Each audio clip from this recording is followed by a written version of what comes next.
Hey Jason, good morning from Boston. My name is Ignacio Castro, big fan of the show, and this is my question.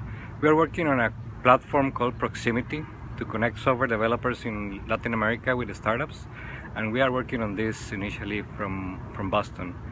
We are targeting post-Series A startups, companies that have enough runaway and a big enough team that can think of getting a sizable team near shore. And we would like to know from an advisor, an investor standpoint, would you recommend to outsource development at this stage? Will you do it later? Will you do it earlier? Is this a red flag from an investor standpoint, depending on the stage? So thanks so much, guys. Really happy to be in the show. Thank you. Bye. All right. Calling in from Boston. Is outsourcing, to summarize your question, a red flag to investors? The answer is yes, it can be. A lot of places like Y Combinator want developers on the founding team. A lot of investors, angel investors I know, will not invest unless there's a developer founder, a technical founder.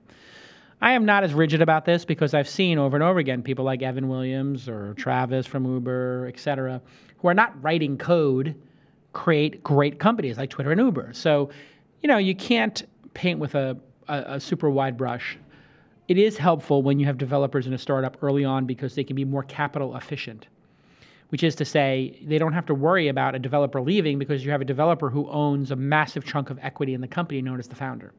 So it takes a lot of risk out for entrepreneurs. When people see, so you do lose probably half of early stage investors if you don't have developers on the team because they just look at it and go, oh, they're going to outsource, they're going to try to hire people, they're going to struggle. That being said, I've seen a lot of companies build their product in-house. For example, Bento, which is a food delivery service here, which I'm an investor of, and that went through the launch incubator. They built their iOS app, and they outsourced their Android app to a company called Rocketship, which I own a piece of, which actually is in Latin America, South America, with a lot of developers. So I think it's fine to outsource, especially when you have the product designed by the founders. Now, would I outsource the design and the product UX? No. I think that's a recipe for disaster. So if the founder doesn't understand product, they're not going to get invested in. You have to be able to understand product and why you're building stuff. If you're not laser focused on product, you're definitely not getting investment. If you're not laser focused on developing the product, having developers and doing the technology and developing the product, you might get investment. So outsourcing is okay. The problem with outsourcing is, if the company is going to succeed eventually, then why not just hire the Android developer? Well, you may have to hit a date and you may be very successful and this will just get it done 4, 5, 6 months faster. And then you can hire your developer to build the 2.0. So in a multi-platform world, I think it's acceptable. You have to really control costs.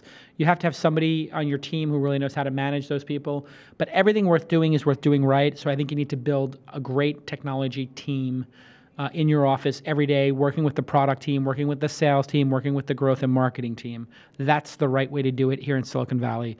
That's the right way to do it anywhere. Outsourcing, it's a tool that you can use, but it can't be the core of what you do. Great question.